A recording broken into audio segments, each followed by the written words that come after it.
Good afternoon, good morning, or good evening, or whatever the time of the day or night it is that you're tuning into. First report number, mumble, not sure, 21, 22? Yeah, maybe 22 with this guy, Clayton Mitchell. Yeah, and Fletch, your tab of two toes. And great to be back on the show. It's been a couple of weeks. We've had Easter. There's been a couple of terrible atrocities over that Easter festivities, and our hearts and love and thoughts and minds are going out to those people who have lost loved ones over in Sri Lanka, I'm specifically talking about. Yeah, and the road toll in New Zealand, I mean, it was terrible. And the family who lost lives just south of Rotorua there, best things go out to you guys.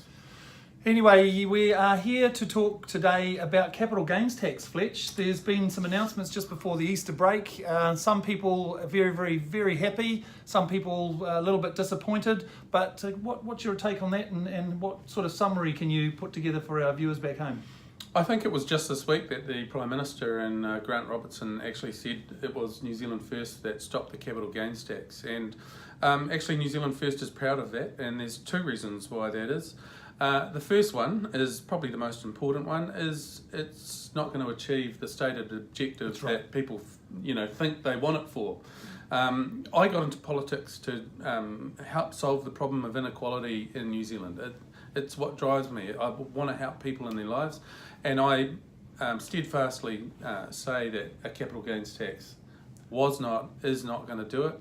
The other side of that coin is right now the biggest challenge in New Zealand is growing the economy in a productivity-driven, sustainable way. Yeah, good. And the big issue with any kind of capital gains tax, especially on business and agriculture industry, the tech industry, where they could go anywhere in the world, it's going to be hugely counterproductive. So let's do the right thing in terms of inequality, but there are so many other ways we can do that. Yeah. And I suppose one of the biggest ones that stands out, or two, come to mind straight away: New Zealand First policy on the minimum wage. Moving in the right direction there. Moving towards a living wage. Yeah. And the other one was around housing. Yep. Yeah.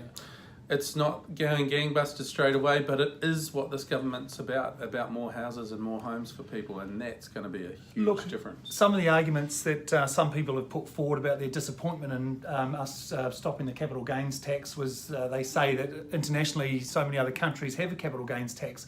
And I guess from our point of view, it's very, very complex, which means it creates a financial burden on trying to actually implement this. So it actually became cost neutral. But many of those countries also have so many exemptions in the capital gains tax regime that it kind of almost makes it nonchalant. So it's very difficult to say a country has capital gains taxes working. So there was a whole lot to consider. We looked at the 99 recommendations, and we looked at them thoroughly. Yeah, well, and only part of that was the capital gains tax, right? Yeah. The tax working group came back with a whole lot of other things. That's right. And actually, we're looking at a lot of those suggestions. So it was money well spent. The capital gains tax was only a small part of what they were talking about. We're following up on, and we have a particular focus on, for example, multinational tax compliance, because we're still not evening the playing field up there, and land banking. What a great thing to look at right now when we need to be building more homes. Dead right. Yeah. So what about you, man? What about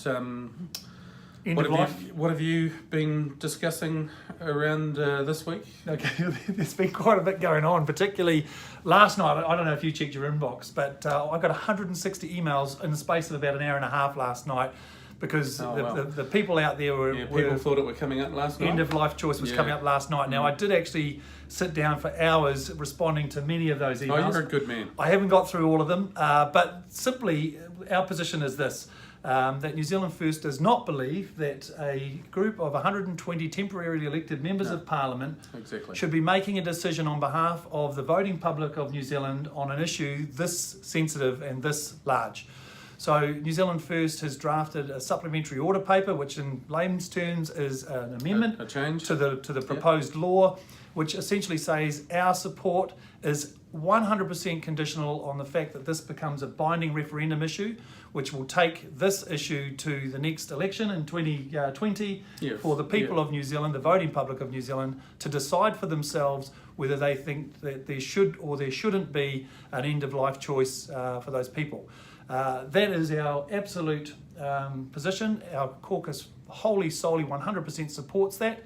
and that's where we are going to be fighting. If that supplementary order paper is not supported, we will not be supporting that bill through the House. And I think you spoke about all the emails. Yes, I did get them too. And I think why New Zealand First stands its ground on the referendum is because people would talk about how they vote for us. And if you don't vote no, we're not going to vote for you. If you don't vote yes, we're not going to vote for you. Actually, it's not about our vote. Yeah. It's about the people of New Zealand making a decision.